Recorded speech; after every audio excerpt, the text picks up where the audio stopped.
Welcome to Spinning Back Clique, where each week here at MMA Junkie, we take a spin through the biggest stories in MMA. On today's episode, we have a lot to unpack.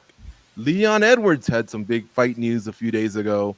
Then old Jorge Masvidal told Edwards to hold his soda because he had major news to share as well. Then Conor McGregor told Masvidal to hold his whiskey.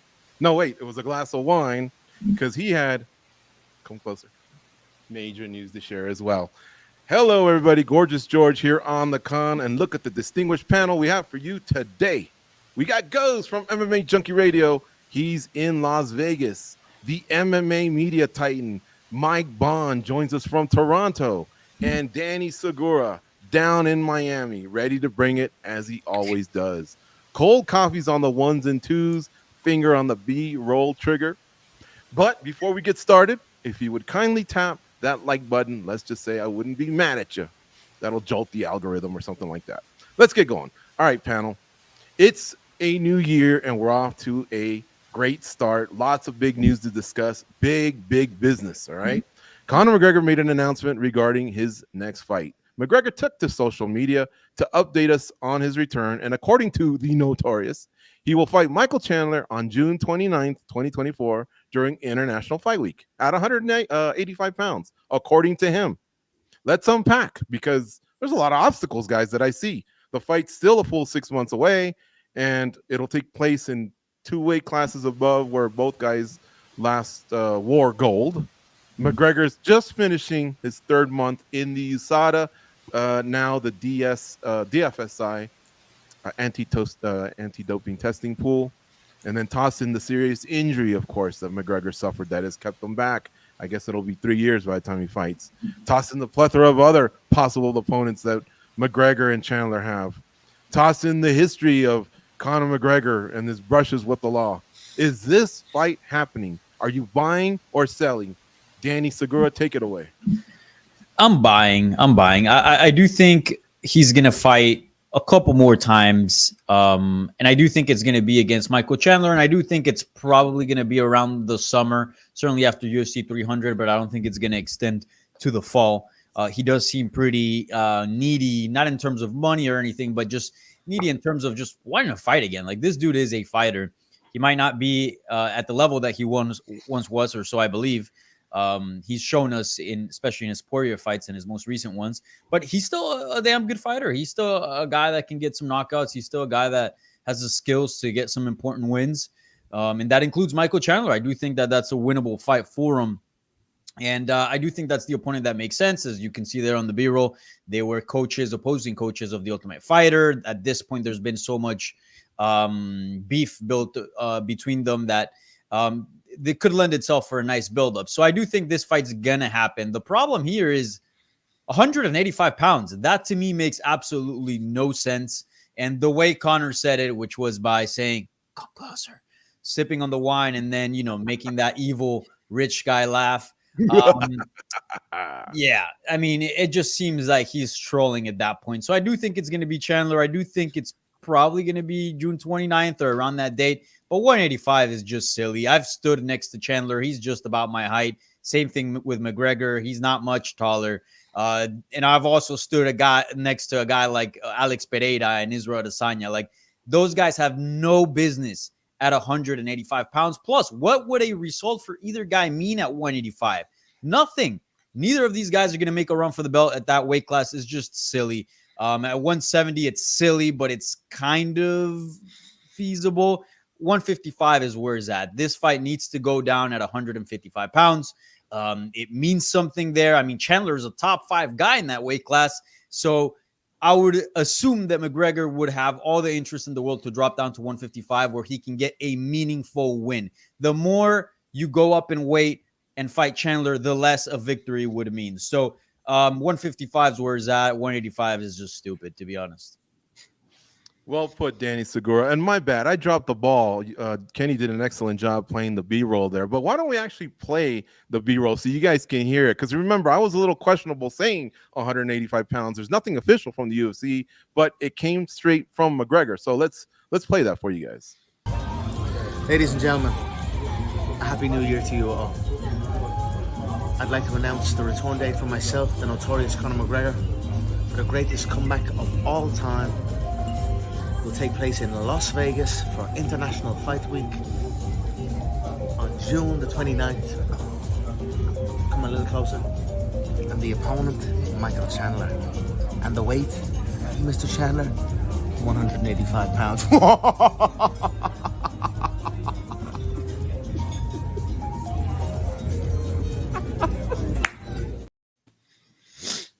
There you have it from the notorious one himself. Of course, that's the part that has the biggest question mark, is the 185-pound part. By the way, it's kind of bizarre to say a June date with International Fight Week. It's always kind of been tied either to Independence Day here in the United States, or the week after if it kind of brushed too close on that holiday.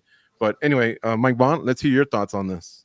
Yeah, lots to unpack, obviously, but I guess start with the date there. It does sound like International Fight Week will be June 29th this year. I don't know why the change there. I guess if you kind of have seen some people speculating online, like WWE has some big stuff going on in July as well. And with this new TKO group, obviously there's more kind of synchronicity in when they are trying to place their events. So if they're doing it 1 week, 2 weeks earlier to kind of make out for their overall schedule, that makes sense to me. So it does seem like the date is accurate there. The opponent seems very likely. I'm glad that Michael Chandler is going to get his fight after all this wait and everything and kind of the uncertainty at points there. If you're doing the show, The Ultimate Fighter, you said he was going to get the fight. It would have been a real shame if you just went a different direction, whether it was like a Dustin Poirier or a Nate Diaz or whatever the case may be there. So I'm glad they are following through with that. And I do think the fight's going to happen, man. Like, Conor, as I've referenced a few times on this program now, like when we saw him over in Saudi Arabia for the Francis Ngannou fight, like you could see the passion and how eager he was to compete. He just wants to get back in there. But there's a lot of business that revolves around a Conor McGregor fight, whether it's, getting it in the right arena, the right date, all that stuff to kind of make it worth your while. So if it was up to him, I'm sure he would have been fighting a lot more often or would have been back in there already. But we know with the USADA situation, he took a lot longer to get back in there. All these minor details we've talked about for a couple years now at this point, but it seems like it's closer to being hashed out and he is going to be able to fight. And I believe it is going to happen June 29th. I know a lot of stuff can go down between now and then, but I'd like to keep the faith at this point. I don't doubt, as Danny was kind of saying there, Conor McGregor's passion to fight. He wants to do this. He loves the sport a lot. And how often do we see guys like actually stay away, right? Like this game is so hard to resist. People retire, they come back all the time. We'll talk about it with Jorge Masvidal there. The only person who's really been able to do that and stay away, who was kind of at the top of their game, was Habib. And he seems to be, the antithesis of everything that Conor McGregor is. So if he was able to stay away, I'm not surprised Conor is able to come back at this point. But yeah, the one thing that has the big question mark around it is the weight. 185, like everyone else was saying, doesn't make a ton of sense to me. Conor, we know he likes to make history and likes to kind of do things different. If he does this, he'd be the third fighter with Diego Sanchez and Kenny Florian to compete in the UFC in 4 weight classes. He could be the first one to win. We know how he loves to brag about being the first guy to get knockouts in 3 divisions. I'm sure he'd love to say he was the first person to get it in 4 divisions, but outside of that, the optics of it do not make any sense doing this fight. Title implications, rankings, all these things at middleweight are quite meaningless. So that's the element of this I'm really questioning the most. I'm not going to believe that this is a middleweight fight until the UFC officially announces this. We see their little fight booking graphics that they put out, and it says middleweight bout on it. Other than that, I'm thinking it's going to be at 170 or maybe 155. Danny hit the nail on the head there too. Like the biggest title stakes are at lightweight doing this fight. That's where, Chandler is ranked, where Conor has been ranked and being a champion. If Conor can't make 155 in like 6 months of preparation with all the resources he has at this point, that is a bit of a red flag in my opinion. So you got to do it at lightweight, I think, to make the most sense. If you want to do it at welterweight, I think we'll be able to stomach that. But middleweight just seems quite bizarre besides all that records and history stuff I was talking about. So that's the biggest thing that's like TBD in my mind on that. Other than that, I think we're kind of more or less green light on this fight happening. barring anything weird with like maybe Conor's drug tests over the next couple months or anything outside the cage injury that could maybe happen too. But other than that, it feels like the clearest path we've had to a Conor McGregor fight in a very long time. All right, we got 2 buys. Goes. How about you? Is it unanimous? Are you buying or are you selling? Does this thing take place? It's half a year away, for crying out loud. So much can happen. No, man. I mean, look, I can buy the location. I can buy the opponent. I can even buy the evil laugh. That was a tremendous evil laugh. What I cannot buy is that weight class. Just like these guys said, man. Maybe, just maybe I could stomach a 170 matchup.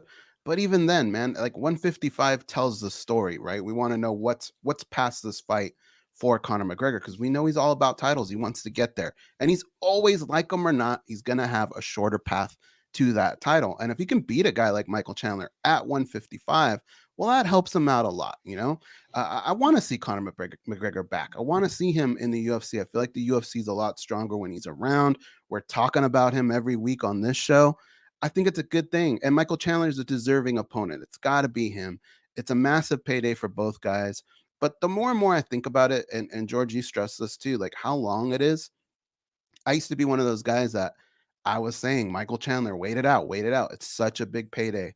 But I'm starting to wonder, guys, like he's waited so long. And on top of this, another 6 months, like what could he have maybe done in between that time period if he would have gotten, say, 2 fights? Like would this Michael Chandler fight really, really outweigh all that? Him not being able to get in there and get some action, make some money. I don't know. It sucks that even to this day, we still kind of have a little bit of a question tone when we're saying Michael Chandler. And when you hear 185, I mean, that's got to be the ultimate troll job. I cannot see that happening. It really holds no value. So maybe 170, but 155 hits the mark. And if they can pull that off, I think all is forgiven. Danny, DC was saying, Daniel Cormier was saying that he's messing with him mentally.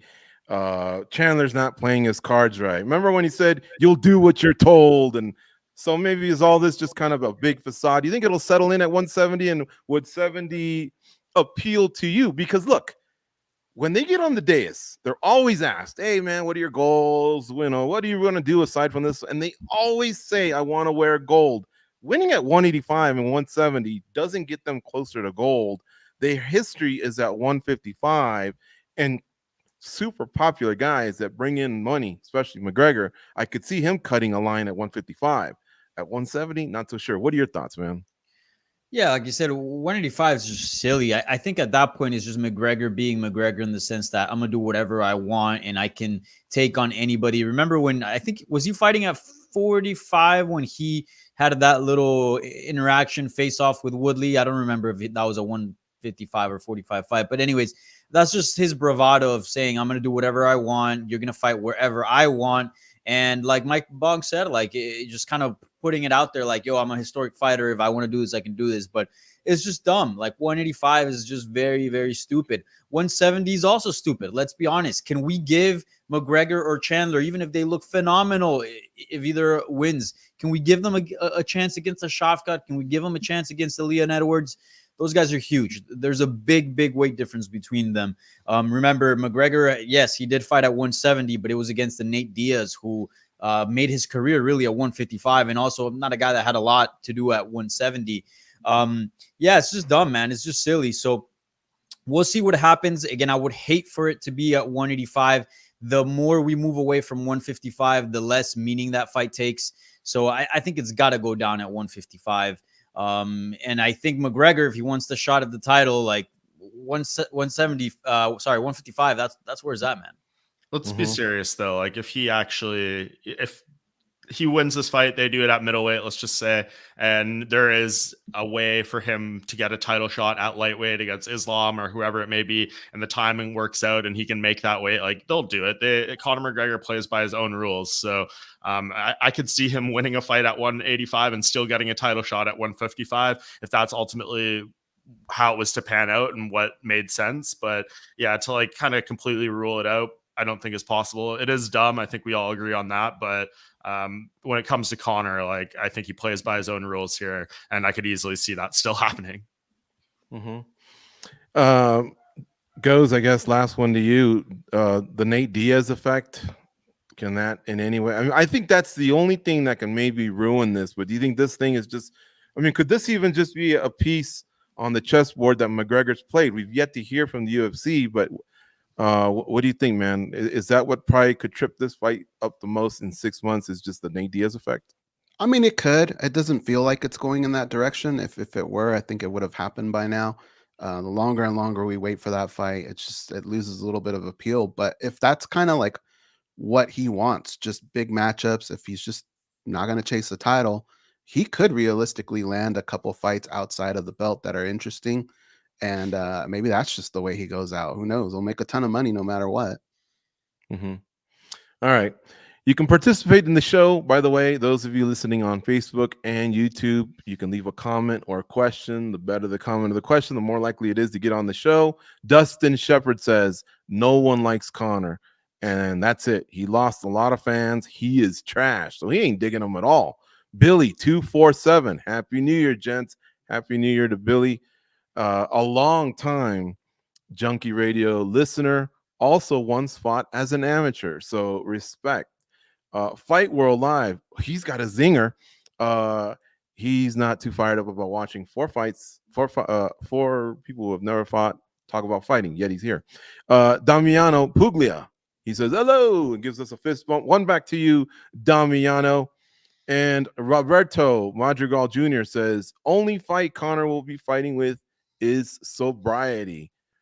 He does like to party, but I think once the fight's in motion, he'll be there on June 29th, one way or another. Chris goes wild. That's part of it too. I think that's what frustrates him about the weight, right? Like I don't think anyone doubts Conor's love of fighting, but to have him like stay on the straight and narrow for months at a time through camp, I think that's like the hardest part for him in this entire thing, right? Like we've seen moments.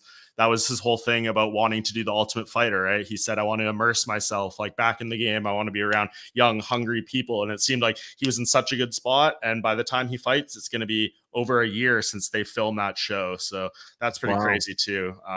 But another comment too, 1 foot out the door, 185 is ridiculous. He's laughing at how gullible the public is in general. And that could be part of it too, man. Like that was maybe a little bit of a stroke of genius. Look at all the people, all the analysts, Daniel Cormier, Henry Cejudo, all these people out there. They need to give their take on this being at 185 and make their videos and all that. So he gave people content. He gave people things to speculate and talk about.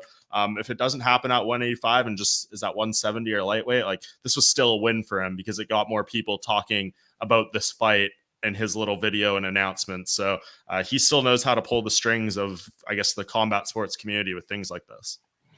For sure. And JC Miller says, how can you not see it happening? Volk fought at heavyweight and is now the 145-pound champion. Trust me, it can happen. We're not denying that it can happen, especially when you're going in the opposite direction. I'm not even sure Volk fought as a heavyweight. I know he used to weigh the heavyweight weight when he played rugby. I think the biggest he fought was at welterweight. Just FYI. Yeah. All right. We can always come back to this. Who doesn't like talking about old Connie Mack and Iron Michael Chandler? But we got more stuff to get to. Like I say, all right, a lot of big business was discussed. Leon Edwards let the cat out of the bag while attending an Aston Villa football match in his hometown of Birmingham in the UK. The champ stated that he would be fighting on the UFC 300 card, though he didn't name an opponent. He also dropped another nugget, saying his hope is to fight in the summer, because remember, April is UFC 300, so the summer would be June, July, August, September maybe, back in Birmingham. So let's start filling out our dance cards here. Inquiring minds want to speculate. You know the names involved. There's Bilal Muhammad, Shavkat Rakhmonov, Sean Brady, and then a host of other veterans that have punched the clock for many years. Some want to win, some coming off a loss. Anything can happen. But how does it stack up? We're going to go with Mike Bond first. What do you think? Fill in the blanks on UFC 300. Maybe give me an alternate if you can. And then who would be that summer matchup? Go ahead, Mike. Yeah, as much as this may annoy the Bilal Muhammad haters out there, it's got to be him, right? And that seems to be what all signs are pointing to. It's got to be that fight that we've, some people are dreading that rematch. Some people think it's the right fight to make. I'm personally on the latter there. I think you got to do a meritocracy here at some point and give Bilal Muhammad what he has earned. And if you're going to put it anywhere, on any card. Like UFC 300 seems like a good fit, right? There's going to be multiple title fights on there, most likely. It's got kind of the big marquee of this historic event number, and that's one that you can kind of just group in amongst a big time card, and you're not trying to hinge an entire thing selling on Leon Edwards and Bilal Muhammad, who, you know, in their own ways, probably you could question what kind of drawing power they had, especially if you put them against each other. So to me, this makes sense. It's a good spot, good timing for it, and it's the right fight to make rankings wise. And I guess depending on how that plays out, we'll see. I mean, Joseph Boza, I know in the comments here, says ending Ramadan during UFC 300. I believe it is, yeah, but he also fought Gilbert Burns, Bilal Muhammad we're talking about during Ramadan. So he is willing to do that. I don't think he's going to decline the fight if UFC offers it because of that. He knows his circumstance. He knows how the struggle has been. If Bilal Muhammad turns down a championship opportunity now, I don't know if it's going to come back around to him, or he might have to fight one or two more times. So to me, that's the way you do it. It's the right card, the right fight. And then what happens after that, I think it kind of opens up. Shavkat Rakhmonov should be the next guy, in my opinion. He's earned it. That would make sense for a fight in the summertime. He is, I believe, still recovering from some injuries right now that he brought into the last fight against Wonderboy. So he should be ready to go by then. But you got to kind of leave the door open to some other options. There's a lot of big welterweight fights happening, UFC 298, UFC 299. You know, if Ian Gary goes in there and does something spectacular against Jeff Neal, we know the history he has with Leon Edwards, having getting tossed out of their gym. There's been some comments made back and forth. Maybe that's the bigger fight, especially if you're going to do it in the UK, where obviously, you know, an Ireland versus England thing would be a big selling point. And then, you know, who else knows what could happen out there? Gilbert Burns is scheduled to fight, Jack Della Maddalena, all these kind of other names that could make their mark here too. So I'm leaving the door open a little bit for that later fight that could happen in the summer in the UK. But for UFC 300, if Leon Edwards is in that card, anything other than Bilal Muhammad, to me, would be an injustice. Don't forget Covington versus Thompson. No, I'm just kidding. I mean, that's a big fight between them. But yeah, of course, it doesn't affect the title picture. I'm just joking here. All right.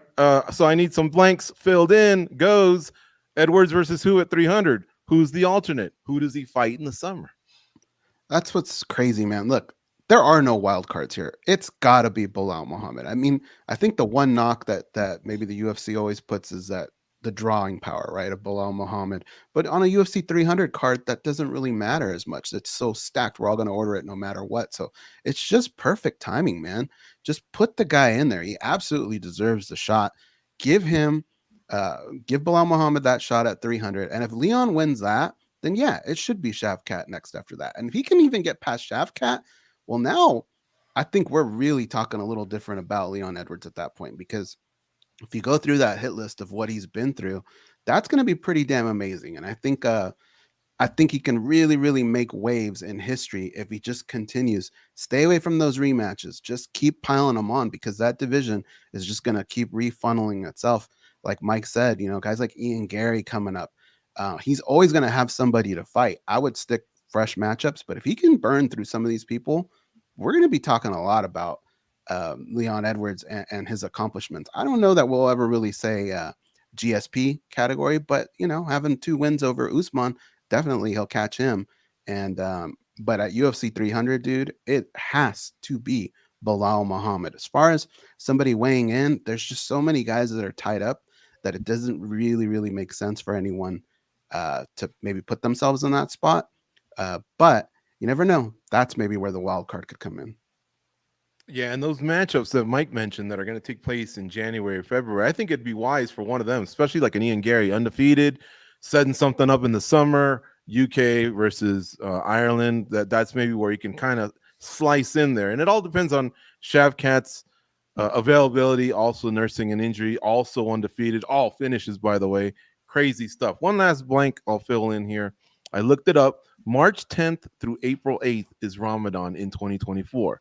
So he would be free and clear on fight week to, obviously you can't consume liquid or eat during sun up.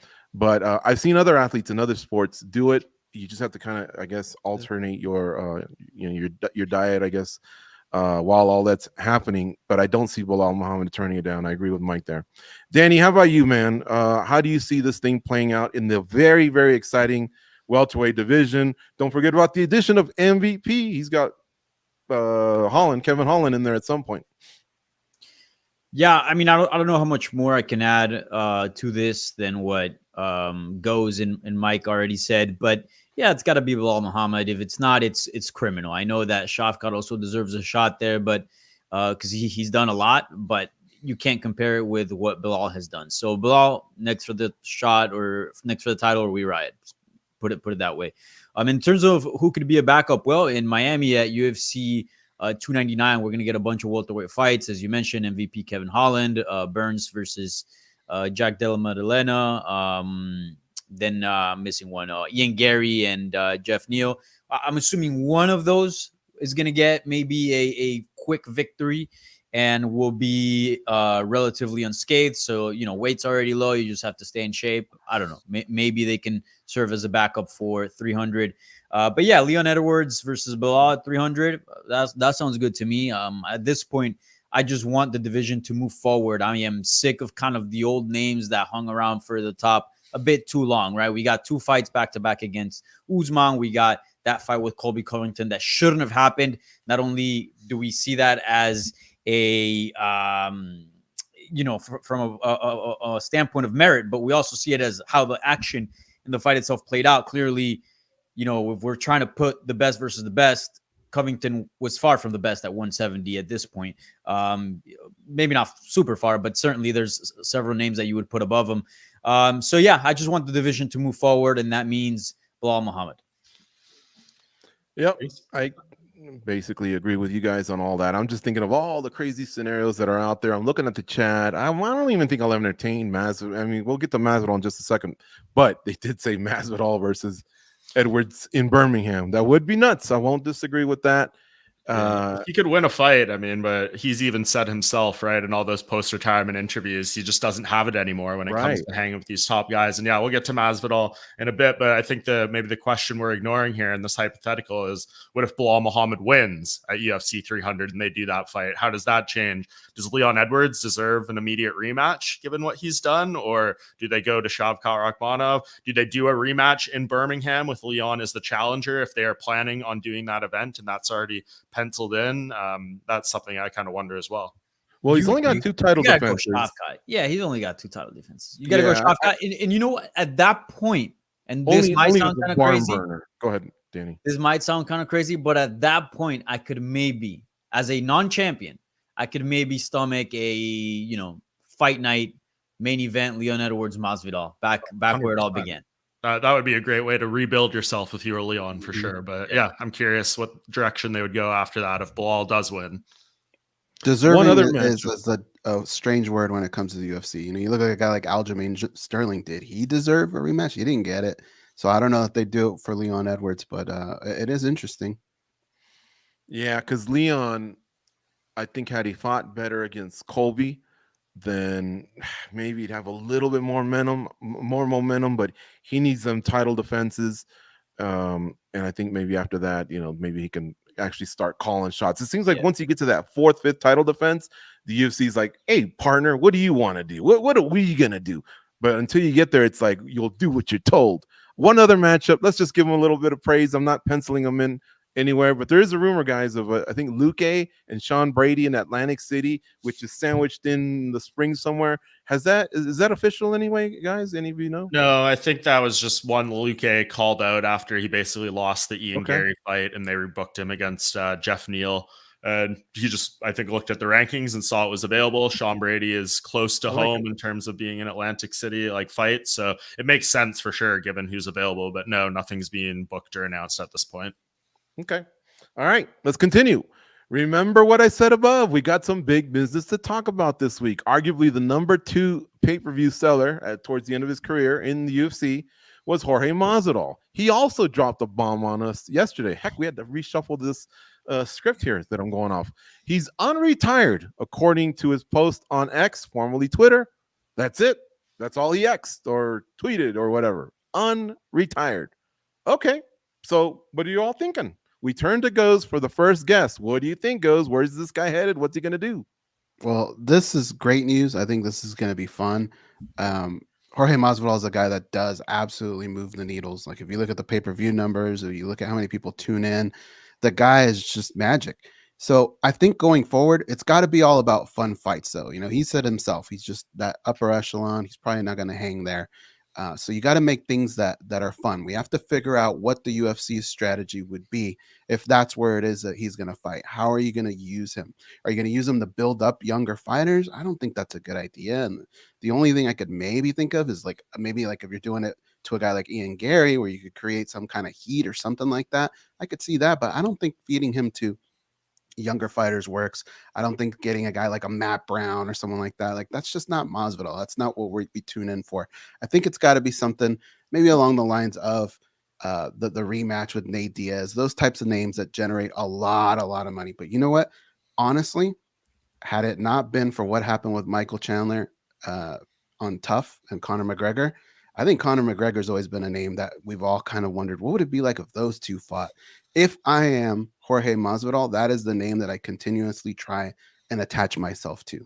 Try and get that big fight. I think that would be absolutely huge. I think it would be a fun fight. But as far as a strategy with Jorge Masvidal, fun fights, big names. That's what you got to do with them. Instinct in the chat says Jorge versus Tony. Let's see here. JC Miller says Masvidal versus Askren 2. Make it happen. And 1 foot out the door. All right, man. Fist bump to you. He says, hit the thumbs up, folks. That's right. Give us a like. This show still has about another half hour to go.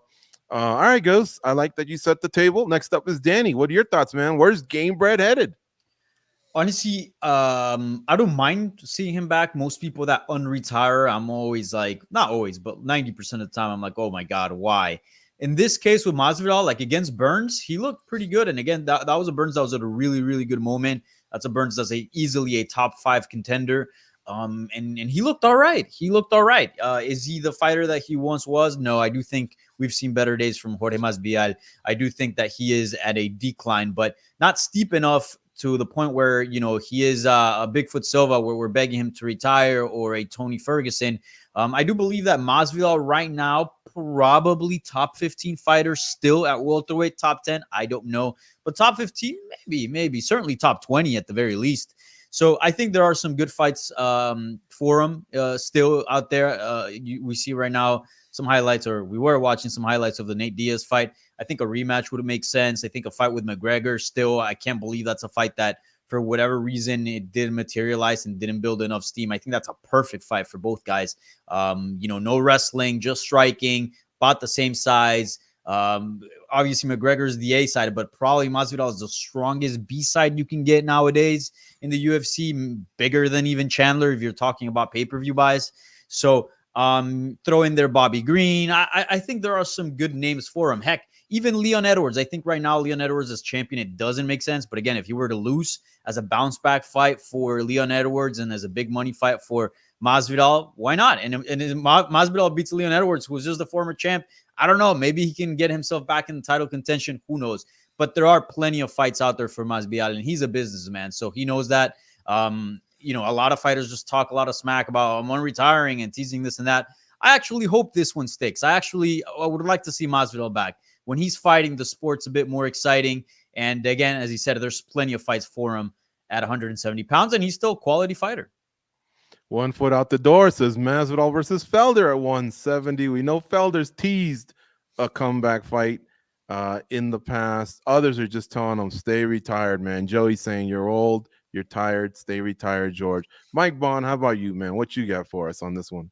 Yeah, I mean, some of these ideas I don't hate. Like a Felder one kind of makes sense. That's similar guys, similar trajectories at this point where they're at, retired, unretired, all that stuff. It just really depends on what direction Jorge wants to go. And as I alluded to in the last segment, he has not really expressed interest in continuing with mixed martial arts. And in terms of competing at the top level, he seemed to be pretty open about his skills. Maybe that was just a moment where he was a little down. He was in kind of the post-retirement slump mentally and all that stuff. But you just kind of follow along with what he's been saying over the past half a year or so.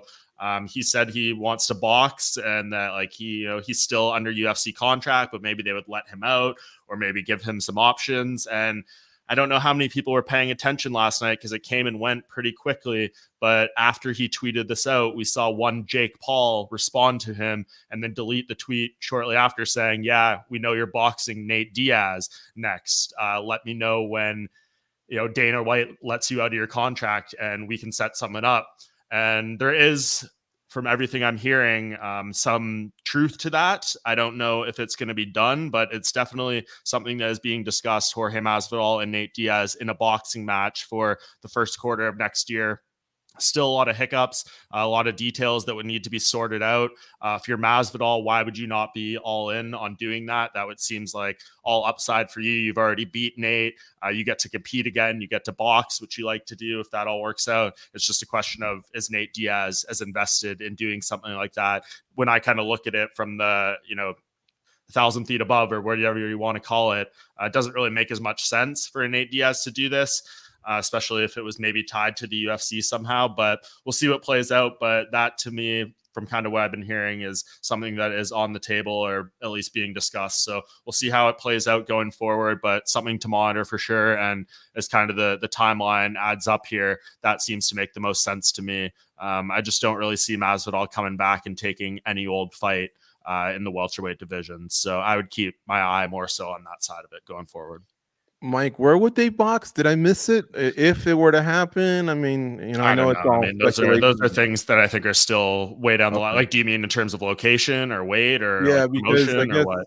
And who is going to get that resistance from the UFC? Because those contracts, even though you retire, unless they've actually let you go, you're still UFC, I assume, just like anyone else who wants to compete in jiu-jitsu or anything like that, they need to give the thumbs up if they're still under contract. So those are all things, but you look at it, obviously Nate has his Real Fight Inc. company, Masvidal has Game Bread. So like there is little things that go on here. Maybe it's a collaboration between all three. It's still early stages, but we shall see what happens here. But this is all kind of adding up from things I've been hearing, and now Masvidal saying this. So we'll see what happens. I'd be surprised if the UFC gave him permission, right, to box Nate Diaz. I can maybe see some other people, but Nate Diaz, that's a doable fight that could happen in the UFC. Like, I would think that the UFC would somehow try to sway both fighters to make it happen in the octagon, because that's a big money fight. And that's a way for them, kind of like a shortcut, a cheat code for them to continue their UFC rivalries that the UFC helped build up. But, obviously pocket a lot more money since they're not using the UFC as promoter. Yeah. I mean, a lot of moving parts too. Like, does Nate want to come back and sign? You assume they would want him for a multi-term deal, but if they say, hey, if you win this one, you get the winner of Conor and Chandler, or Conor, regardless of what happens. There's a lot of things I guess they could do, but I guess too, if the UFC was involved, given their relationship with Masvidal, and they said, if you want to do this, we need to get something on this. Maybe that convinces them and they feel it's viable enough. But again, we will see. Definitely a story to monitor going forward here. And of course, we'll report on it as best we can as things evolve. Let me ask you guys this. It's just coming to mind. It sounds a little bit silly, but hear me out. So we're talking about Masvidal on retiring, at least according to X, right? We'll see if it actually does happen. If he does return to the UFC, could we potentially see a rematch and maybe even a trilogy with Covington? I mean, I said hell no after they fought, but seeing how bad Covington looked against Edwards, because let's be honest, he didn't look great.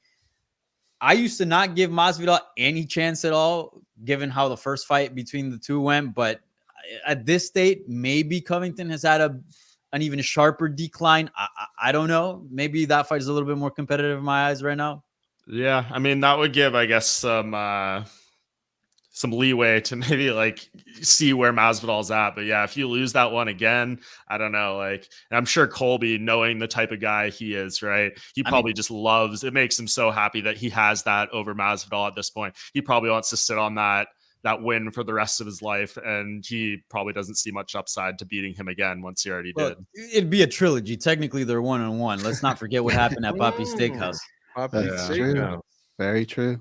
In the chat, Mo Fresh is saying, I'm calling it now. 300 will have the BMF involved. Well, there's two. There's Gaethje and there's Masvidal.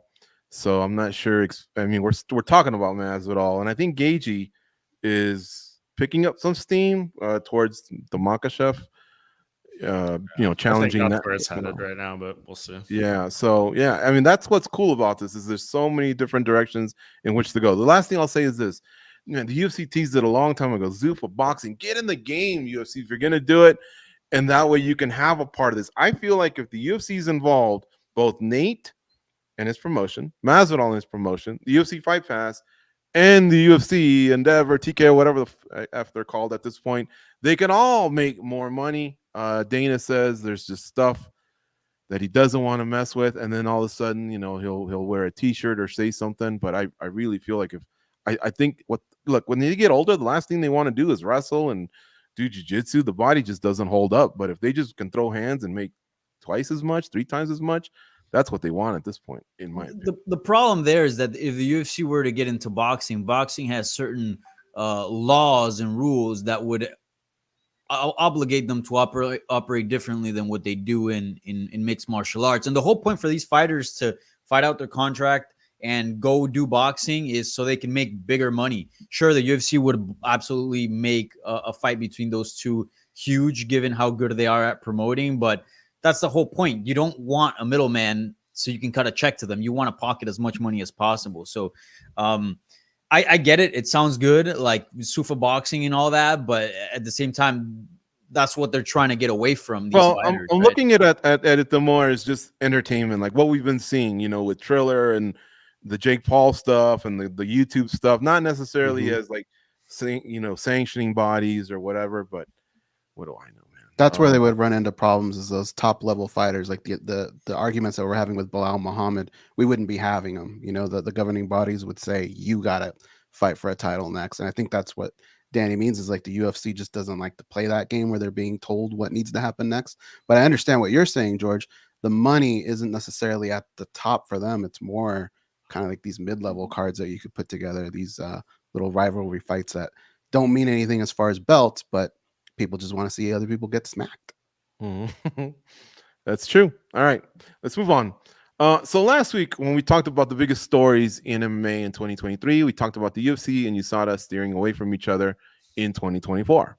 Well, that partnership is now officially over as of about 48 hours ago, depending on your time zone. We didn't know a lot of the details at the time, but now we know more thanks to a press release dropped on the UFC website. I know you guys have had a chance to read it, as have I. Here's some bullet points, and then I'll let the guys expand. I'll have a question for them, obviously, but the bullet points on that release were sample collection conducted by Drug-Free Sport International. That's their new partner. Sample analysis performed by Sports Medicine and Research Testing Laboratory in Salt Lake City, Utah. So that's where this type of testing and many Olympic athletes, that's where the testing goes. Administration and sanctioning overseen independently by CSAD / George Pirro, who's now going to oversee this new partnership. Comprehensive list of prohibited substances. A lot of similar stuff in there. I didn't see too many things that were different. New user-friendly digital whereabouts platform. Something the fighters did complain about was just, you guys are all over me, man. 6 a.m. getting knocks on the door. All right, guys. So what's your biggest takeaway from this new partnership with Drug-Free Sport International? Danny, go ahead. Well, I think the devil's in the details here, and we will only get a real picture of that once we see it in practice and once we get some user review, meaning from the fighters, obviously. But right now, from what they put out there, it sounds pretty standard. It sounds pretty similar to what USADA was doing, so I don't think much is going to change.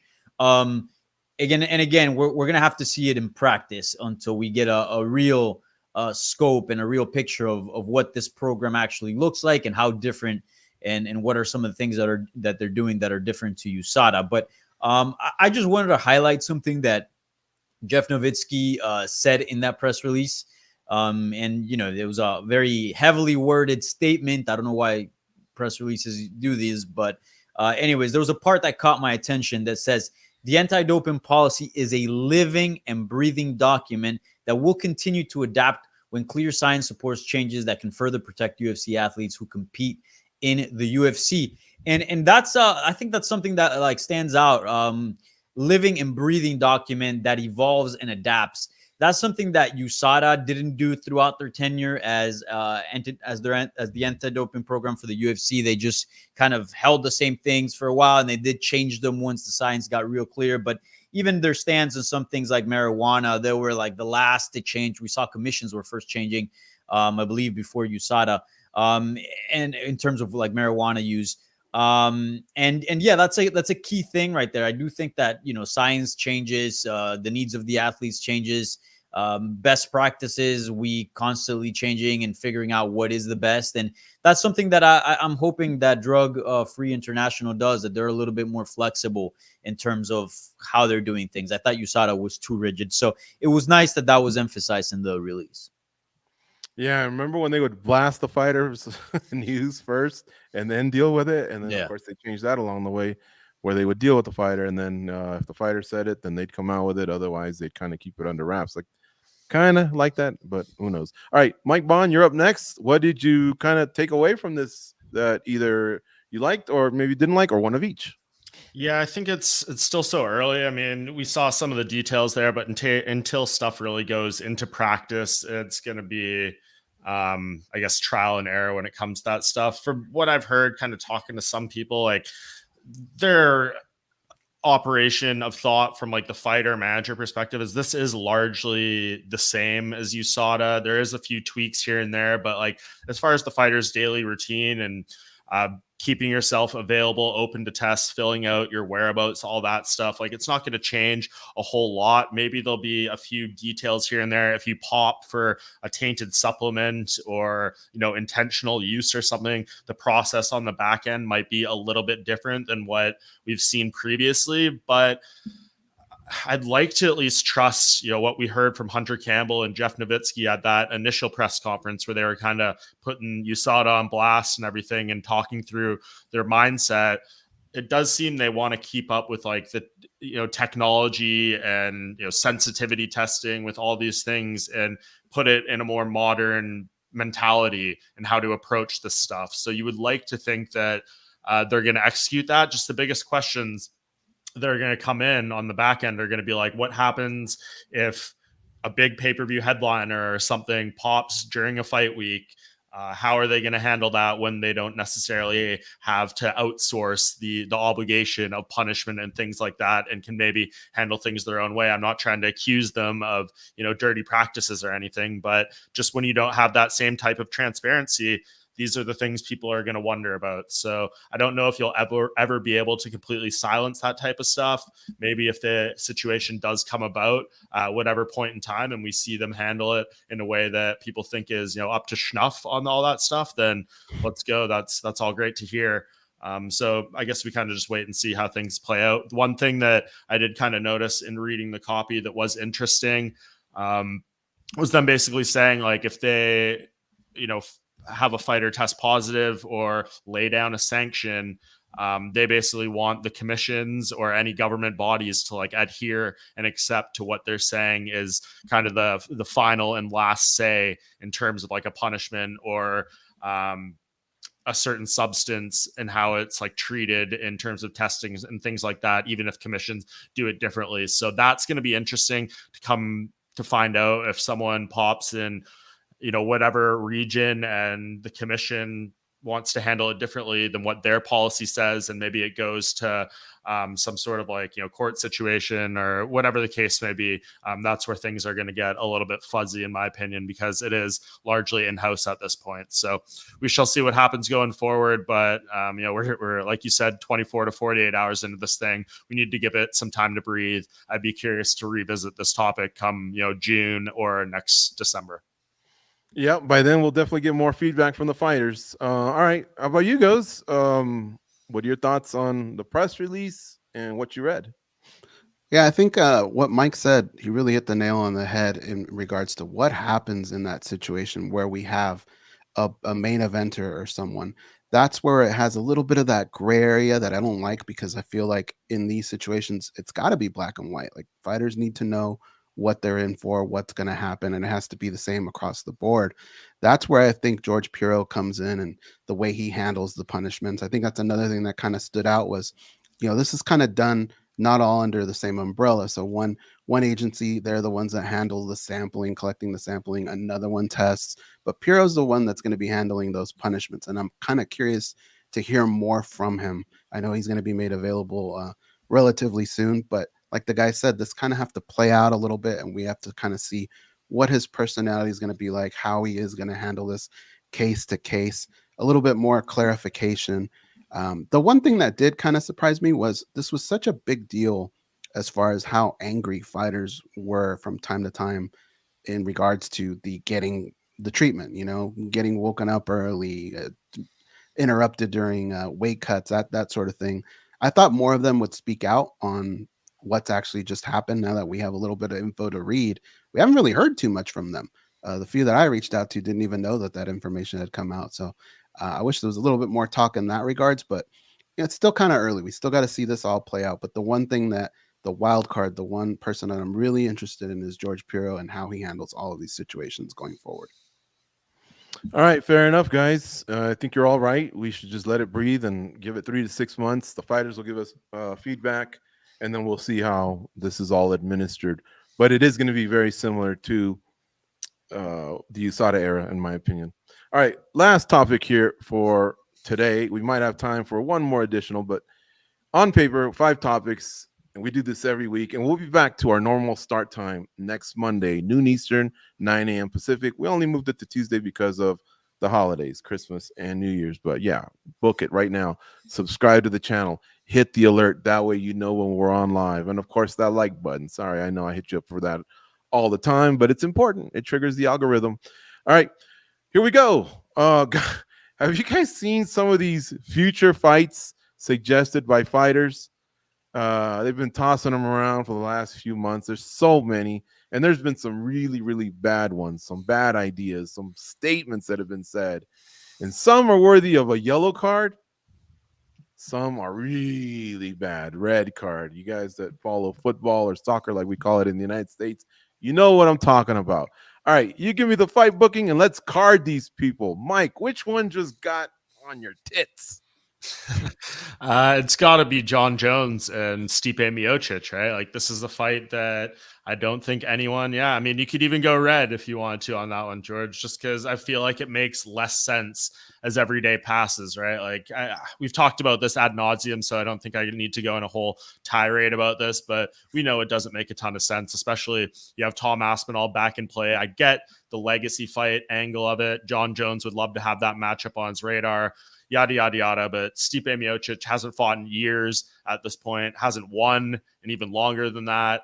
And when you have an interim champion out there with the skill and potential of Tom Aspinall, you want to see him fight the greatest fighter of all time, being John Jones, and kind of decide, is he that damn good, or is John Jones still that damn great? So that is the fight I'm, I guess, least interested in seeing that's realistic in 2024. We could sit here and make up some fantasy fights that aren't going to happen, that are stupid, of course, but in terms of one that's like actually in the UFC's plans, that's the one I don't love at all.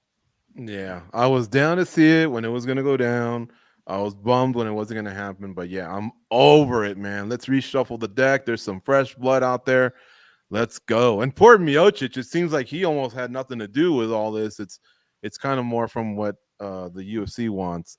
All right, so I got the yellows and the reds. Next up is Goes. What Goes? What did you hear, man, that just made your blood boil? When I heard Leon Edwards calling out the middleweight champion wanting to go up, we see this a lot from fighters. Right away they just want to go up and challenge the next guy at a higher weight class. It's just too early, and part of me doesn't want to blame the fighter because the UFC's probably created this environment a little bit because it has happened. But pump the brakes a little bit, Leon Edwards. Like, you have so much to do at welterweight. There's so many fighters. It's a revolving door. I actually think he could be a fairly decent middleweight, but there's just too much going on at welterweight. And there's too much going on at middleweight. There's monsters over there knocking on the door. So for him to want to do that and just disrupt both divisions so much, I think that's kind of crazy. So I would definitely card him for that. Yellow or red? Because man, he wants Give to me break yellow. GSP's record. How's he going to break it if he's going to middleweight? Is he worthy of a red? All right, yeah, give him a red. Red card for Leon Edwards. Red card for the UFC for booking Miocic and Jones and not moving on. Danny, what you got? Hey, you do gotta give Leon some proper credit for going and seeing a proper team in the Premier League by visiting Aston Villa and maybe not taking a trip down to Old Trafford. Sorry, Danny a guys. Yeah, red card for Danny Segura. And Danny Segura, did you not see the recent game when Man U came back to win 3-2? Sure, but what's the placement at? Still like it's Why definitely you below gotta 6, right? bring up old stuff? All right, go ahead, Danny. What's the fight? Anyways, I'm gonna go red card, and I'm gonna go to Tom Aspinall and Alex Pereira. I mean, Yes. what are we doing here? What are we doing? I mean, Aspinall's not even the Rio champion, is not even the undisputed. Pereira just won the 205 belt, and you're already talking super fights. Get out of here. I love both those guys in terms of who they are as fighters and in and out of the cage. I think they're phenomenal, but that is just silly. The fact that they were going back and forth and teasing that. Aspinall, go fight somebody your own size. Well, maybe that is Poatan, but still, no, go fight somebody officially in your own division. And Poatan, you got business to take care of at 205, Papa. I mean, you were fighting at 185, and you didn't really fight like it was a bunch of Israel Adesanya fights, pretty much is how it felt. And now at 205, you're also going for Israel Adesanya, and now Tom Aspinall. No, you got to take care of business at 205. There's plenty of names out there. Jamal Hill is the one that stands out. Obviously, he never lost his belt. So yeah, I would love to see that fight. Maybe at some point if they were both, champions and they cleared out their own divisions. But at this point, it's just too early and it's silly, man. There's plenty of fights for them in their own weight classes. Love it. All right. That one pisses me off too. The Pereira Aspinall one, because as like the stat guy, that would be the first time someone could maybe win UFC titles in 3 divisions, and it would be so dumb if Pereira somehow won that fight and we're like, well, he's the first 3-division champion, but it was an interim belt, so he's not really. And then it creates a whole mess there that kind of puts a very lame asterisk on the whole accomplishment. So if someone is going to go for that 3-division feat, it needs to be real. Yeah, like Pitbull's was interesting, over at Bellator. That was legit. He didn't force it or anything like that. He gave up his title at one point, and allowed his brother to compete. So he didn't tie up divisions. But this whole thing about just wanting to go up, mine, guys, Islam Makhachev. He wants to go to welterweight. Bro, you have a chance to be the greatest lightweight ever. And this despite the fact that you've lost once and your boy Habib never lost. And that's by racking up them title defenses. But all you've done is defend twice against a featherweight, a badass one, by the way. I'm not taking anything away from that. I'm not taking away anything from fight number 1, but fight number 2, come on. Gamrot was already there, and you asked for the featherweight. Well, maybe you didn't ask, but you didn't put your foot down, all right? And so, fine, the UFC dealt you that hand. I get it. But now, all of a sudden, you want to go to welterweight? Defend against the lightweight, for crying out loud. You got the BMF there. You got Gamrot if you want him. You got all these guys that you haven't fought yet, like a Dustin Poirier. Yeah, he took an L, but maybe let him know that if he gets a W, he can fight for the title. So, yeah, you get a red card. What the hell's Impa Kasanganai? I get it, the $2 million payday, but red card to you too, pal. You used to be a middleweight. You happen to win as a light heavyweight. Respect, all right? Respect. It took the hat off. But Ngannou, I mean, you're like the 18th option that I can think of, and I think I might even be being generous there. So red card goes to him. Ngannou and Wilder, since I brought up Ngannou, that name, if Ngannou was asleep when the fight started and Wilder had a bat in his hand, in MMA, I still think Ngannou would win. So if they're going to box, hell yeah, I'm all in. Here's my 89, 79, whatever it is. But in MMA, please. Now, Deontay, don't kick my ass the next time I see you at the Apex, but I just got to call it like it is. I hope you can respect that. There's a few others here, man. Edwards, you even said Gilbert Burns' name? All right. I love Gilbert Burns. He did. His coach did. His coach said. All right. Yeah, so then tell your coach, give him a red card. Leon, I know you got one out there. You're a football fan. You just went to an Aston Villa game. But don't say that because he just lost to Bilal. He's out of it. All right. Had he won, I'd be all about Gilbert Burns as well. But it just doesn't make sense. It takes away from us taking you serious. Teddy Atlas, how do you have the nerve to say, I don't even know if he was great about Mike Tyson? Like, were we that bored, in December? I know there wasn't a lot going on, but you had to put that out there in any way. Now, he did categorize it in a certain way that sometimes when the chips weren't in his favor, he didn't rally, he didn't win. All right, whatever. But still, now here's some Took a long questionable. time to get there, though. It sure did. It sure did. And then the last one goes to Dylan Dennis. If I don't go to the UFC, I retire. See ya. You're 2-0. You haven't fought in a long time. You're not UFC worthy. Yeah, red card for you too. I mean, like you got to fight your way in and then kind of say that because you are a popular cat. You sell. I get it, but to just say it like you're just Dylan Dennis. No, man, no, dog. That doesn't fly with me. I got a couple questionable ones. I want to see what you guys think. Manny says me versus Floyd. Are you guys feeling that? I mean, they're both middle-aged at least, and they both would sell.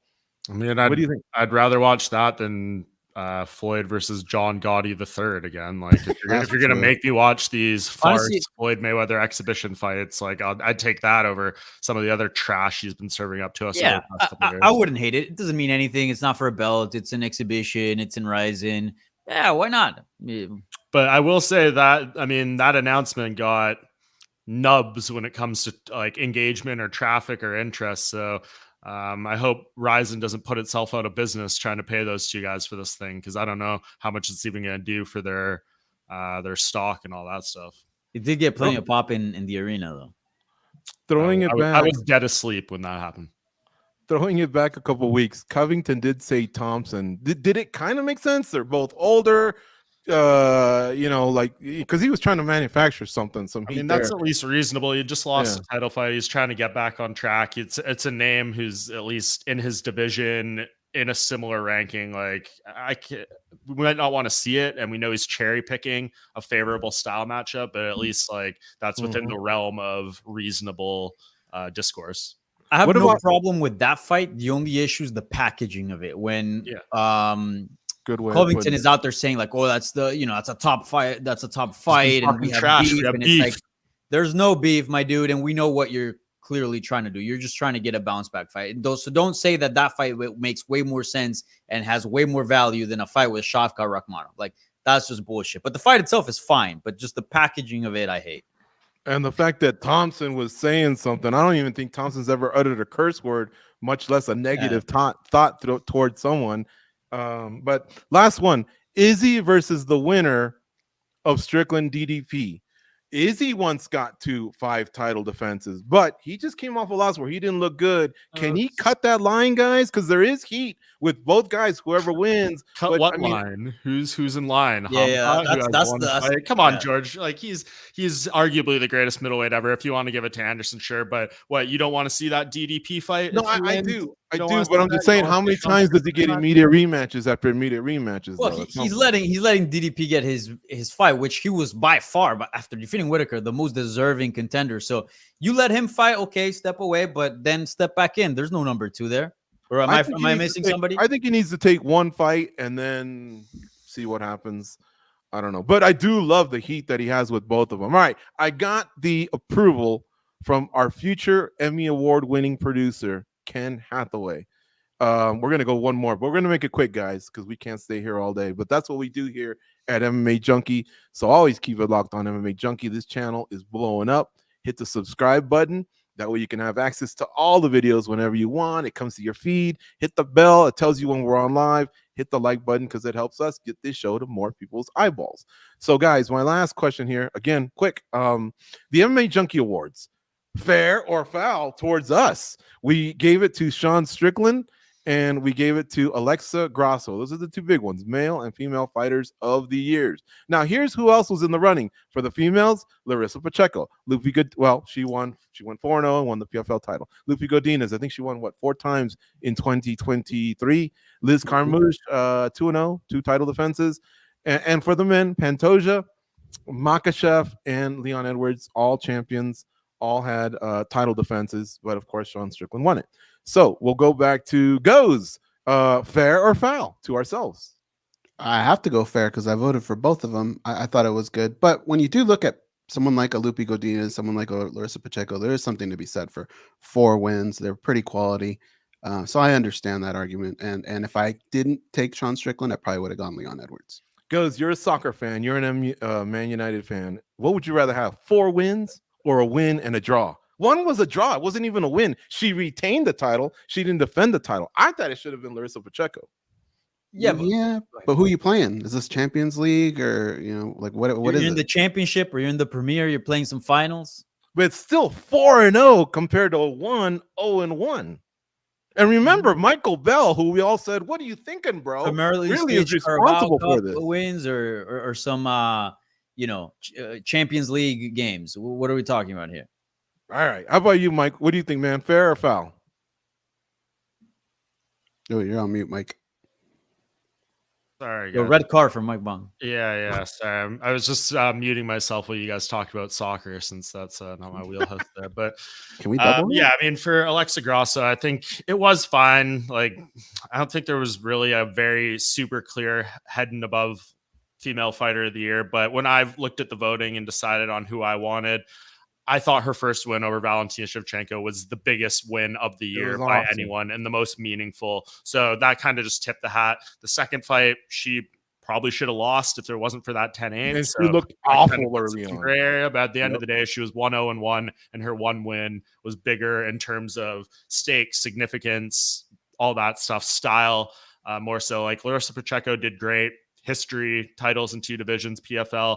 Her prize can be that $2 million check, but we'll give the far more prestigious MMA Junkie female fighter of the year to Alexa Grasso.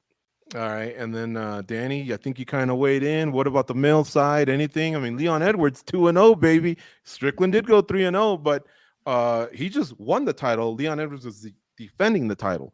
Yeah. The opposition, was Kamaru Usman, Colby Covington, arguably 2 of the better welterweights in the last 5 years.